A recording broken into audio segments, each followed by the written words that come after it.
Soalnya banyak banget tuh teman Koko, banyak anak pebisnis, bokap nyokapnya merintis dari awal sampai akhir, punya usaha, diserahin ke anaknya, tiba-tiba anaknya nggak bisa ngapa-ngapain, nggak ngerti ini, nggak ngerti itu, tiba-tiba sahamnya jatuh banget. Awal-awal kita usaha tuh jualan dulu, Koko tuh pernah jual lukisan ke tamu-tamu mami. Tante, ini lukisan aku. Oh pinter, kecil-kecil udah bisa jualan, nih kasih 200.000. Teringat. Aduh. Ri jualan apa? Jualan suplemen klorofil, Ya, ingat terus, gak?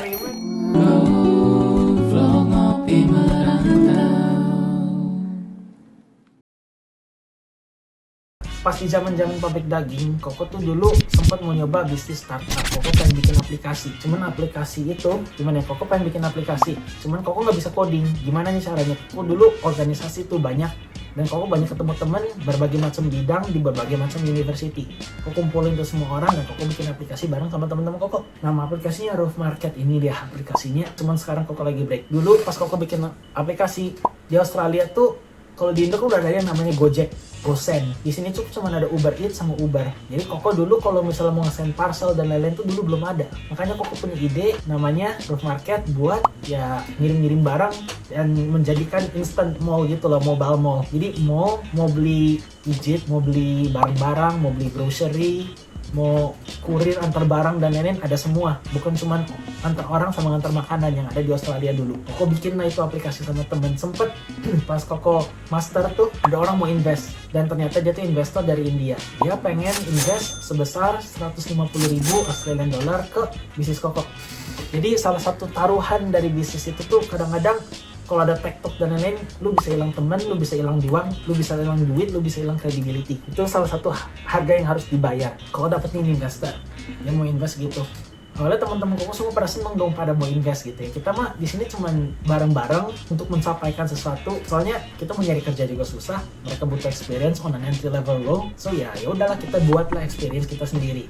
Kita bikin aplikasi yaitu Roof Market. Terus kita bikin Roof Market, ada investor mau masuk. Cuman investor itu tuh kayak gimana ya? Ethics itu kurang bagus. Kayak oh ini mah anak cuman marketing, ya udahlah sahamnya diturunin aja, mendingan buat gua investnya lebih atau kayak gimana. Teman-teman Koko pada ngamuk semua dong. Dan Koko sebagai inisiator, Koko ngomong kayak sebagai bocil umur 18 yang nggak tahu apa-apa, umur 18 umur 19 lah, umur 20 kayaknya, duit 1,5 M jebret dikasih kayak begitu aja kan duit yang sangat besar ya bagi Koko. Kan gila, anak seumur segini udah dapat duit segini. Nah Koko di sana nggak mikirin tentang etik, nggak mikirin tentang tim, Koko mikirin tentang duit.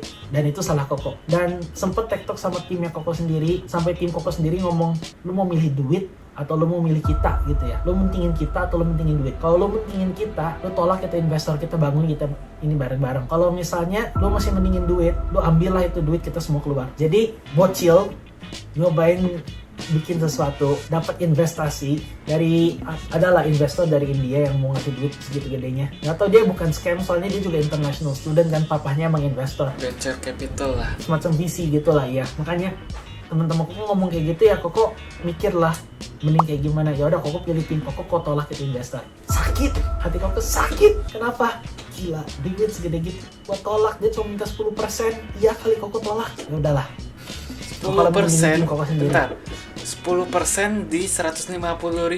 So he values your company for 1.5 million. Timnya ada 20 orang nih.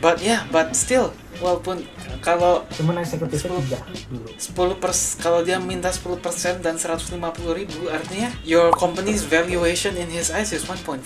Yes, itu yang dia offer. Kenapa? Soalnya dia ngelihat kita udah lumayan ada traction dulu. MVP kita jalan, kita lumayan ada traction. Malah gara-gara kita ordernya tuh ada gitu ya kadang-kadang. Cuman meskipun ordernya ada, infrastruktur kita tuh belum memenuhi. Jadi kita harus kerja masing-masing gitu. Kita kerja sendiri-sendiri. Gara-gara kita harus kerja sendiri-sendiri kan terlalu labor intensif. Makanya kita tuh nyari investor which is bukan seed funding.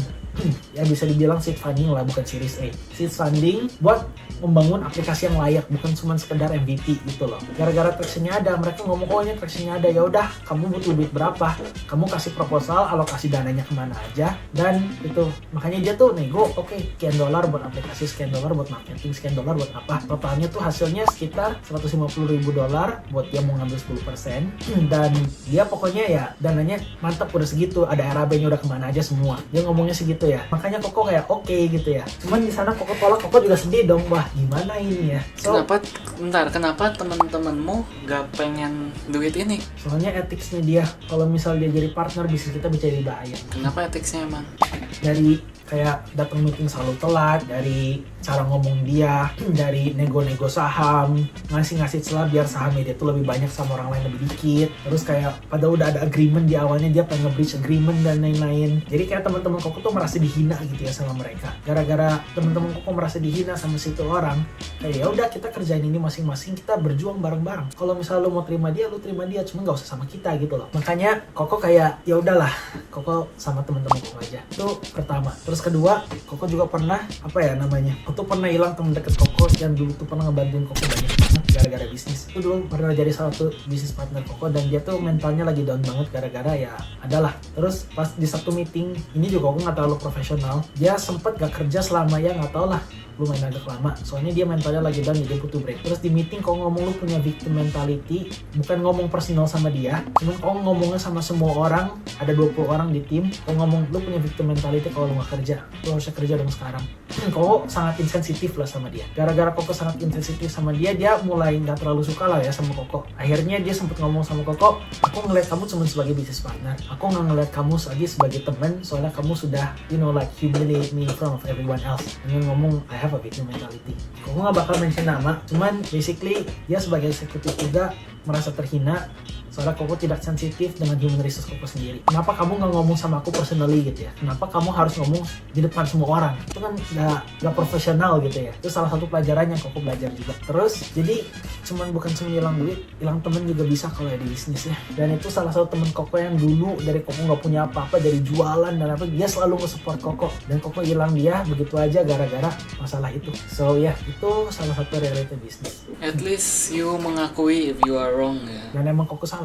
Terus banyaklah kesalahan-kesalahan yang dikerjakan. Sejak itu Koko di sana sempet depresi, sempet mikir lah kayak wah kok emang ini cocok gak sih buat bisnis atau enggak, emang bisnisnya emang beneran jalan aku atau bukan sih, kenapa aku bisa sampai hilang, sampai bukan cuma dia hilang gara-gara Koko ngomong itu, satu-satu anggota timnya resign semua, tinggal Koko sendiri yang ngejalanin bisnisnya. Gara-gara ya Koko kalau misalnya meeting kadang-kadang ngomong tuh insensitif gitu ya, kalau ngomong ya blak-blakan apa adanya, gak terlalu peduli sama perasaan orang lain.